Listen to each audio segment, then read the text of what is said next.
আপনি কি জানেন আমরা সমুদ্র তলার মাত্র 20% মানচিত্র বানাতে পেরেছি, আর তার জন্যেই ocean beds are more mysterious than the surface of the moon or the Mars. এর মানে প্রত্যেকবার যখন কেউ সমুদ্র জলের তলায় যায় তারা এমন কিছু একটা দেখে যেটা মানুষরা আগে কোনোদিন দেখেনি।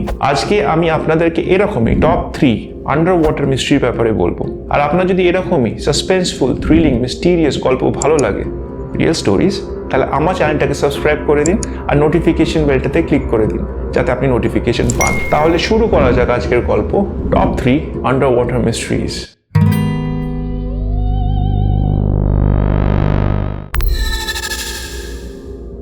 June 2011 Gulf of Bothnia.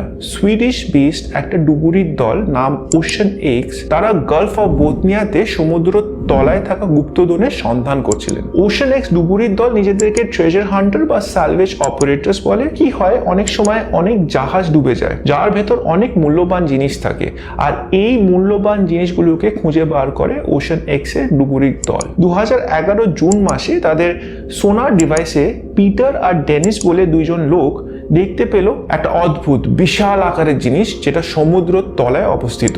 এরম সোনার সিগন্যাল তারা আগে কোনো দিন দেখেননি। তারা দেখতে পেলেন যে সমুদ্র ঠান্ডা জলে 300 ফিট নিচে রাখা রয়েছে অদ্ভুত কিছু একটা। তো তারপর ওশান এক্স এর টিমের ডুবুরিরা সমুদ্রের তলায় যাওয়া শুরু করে ওদের সব মডার্ন ইলেকট্রনিক যন্ত্র নিয়ে দেখার জন্য যে এটা কি। কিন্তু যখন ডুবুরিরা এই জিনিসটা কাছাকাছি পৌঁছন তখন তাদের সব ইলেকট্রিক যন্ত্রগুলো কিন্তু কাজ করা বন্ধ করে দেয়। কিন্তু তারা তাও এই জায়গাটাতে যায় আর গিয়ে দেখে এই 210 ফিট বাই 26 ফিটের অদ্ভুত জিনিসটা। প্রথমে তারা ভাবেন যে এটা একটা এলিয়েন স্পেসশিপ, তারপর তারা ভাবেন যে এটা একটা ফর্মার সাঙ্কেন সিটি, মানে সমুদ্রের তলায় ডুবে যাওয়া একটা শহর। আর কেউ বলে যে এটা একটা glacial deposit from the ice age যেটা এরম আকার নিয়েছে। সায়েন্টিস্টরা কিন্তু এখনো এক্সপ্লোর করছে এই জায়গাটাকে ফর আ ট্রু আনসার।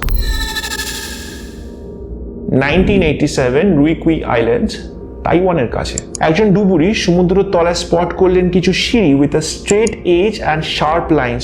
উনি তখন এটা জানতেন না যে উনি 21st সেঞ্চুরির একটা সব থেকে আন্ডার ওয়াটার মিস্টিরিয়াস লোকেশন তিনি খুঁজে বার করেছেন। জাস্ট আপনি অবজার্ভ করুন যে কেমন আনইউজুয়াল স্ট্রাকচার এই জায়গাটার। স্টেপের পর স্টেপ আপনি এই ডিটেল সিঁড়িগুলো দেখতে পাচ্ছেন। এই কাট ব্লকটা দেখুন, একটা পাথরের ওপর অন্য পাথর রাখা। এই স্কোয়ার লাইক ফর্মেশনটা কাট ইন হাফ। কিন্তু একদল সায়েন্টিস্ট আর রিসার্চাররা কি বলে জানেন, এই স্ট্রাকচারগুলো মানুষের বানানোই নয়, দিস ইজ নট ম্যানমেড। তাদের ব্যাখ্যা, this is a natural phenomenon. আর অন্য দলের সায়েন্টিস্ট আর রিসার্চাররা বলে যদি এটা ন্যাচারালি হয় তাহলে পৃথিবীর অন্য কোনো প্রান্তে নেই কেন, বা এর মতো সিমিলার স্ট্রাকচার কেন নেই, মানে এই জায়গাটাতেই কেন লোকেটেড। খুবই মিস্টেরিয়াস জায়গা, আর সায়েন্টিস্ট আর রিসার্চাররা কিন্তু এখনো এই জায়গাটাকে এক্সপ্লোর করছে। সাল 2000 Mariana Trench, Pacific Ocean. Mariana Trench Pacific ওশানের পশ্চিম দিকে অবস্থিত, আর মারিয়ানা ট্রেঞ্চই পৃথিবীর সব থেকে ডিপেস্ট পয়েন্ট, যেটার নাম হচ্ছে চ্যালেঞ্জার ডিপ। আচ্ছা, আমি আপনাদেরকে বলে দিই যে মাউন্ট এভারেস্ট হচ্ছে highest point on the earth, whereas Challenger Deep is the deepest point on the earth. আর আমরা মানুষরা যতবার মাউন্ট এভারেস্ট বা চাঁদে গেছি আমরা কিন্তু ততবার ডিপেস্ট পয়েন্ট অন আর্থ সেখানে কিন্তু যাইনি, আমরা কিন্তু অতবার চ্যালেঞ্জার ডিপে যাইনি। আর তার জন্য এই জায়গাটা কিন্তু খুবই মিস্টিরিয়াস আর আননোন। সাল 2000-এ কিছু জাপানিজ রিসার্চাররা সারুগু বে বলে একটি জায়গাতে এখানকার অ্যাকোয়ালাইফ স্টাডি করছিলেন। তারা একটা মাছ ধরার টোপ সেট করেছিলেন এখানকার মাছের অ্যাকোয়ালাইফ স্টাডি করবেন বলে। এটা একটা খুবই কমন টেকনিক মাছ বা অ্যাকোয়ালাইফকে আইডেন্টিফাই বা স্টাডি করার জন্য।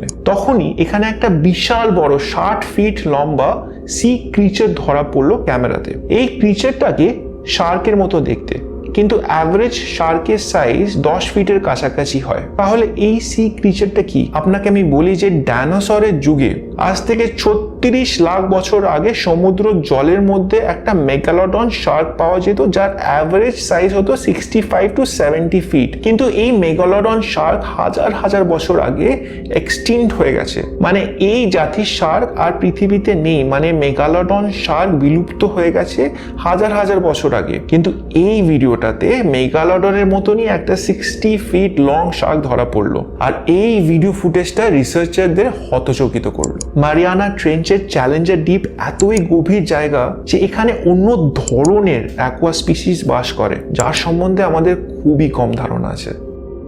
আজকের ভিডিওটা কেমন লাগলো আমায় কিন্তু কমেন্ট করে জানাবেন, আর লাইক বাটনে ক্লিক করে দিন, আর আপনার কাছের মানুষের সাথে এই ভিডিওটাকে শেয়ার করুন। আর আপনি যদি আগের গল্প টপ 3 সার্ভাইভাল স্টোরিজ না শুনে থাকেন, তাহলে আমি এখানে একটা লিঙ্ক দিয়ে রাখলাম, আপনি এই লিঙ্কটাতে ক্লিক করে আগের গল্পটা কিন্তু শুনে নিতে পারেন। তাহলে আজকে আসি, নমস্কার।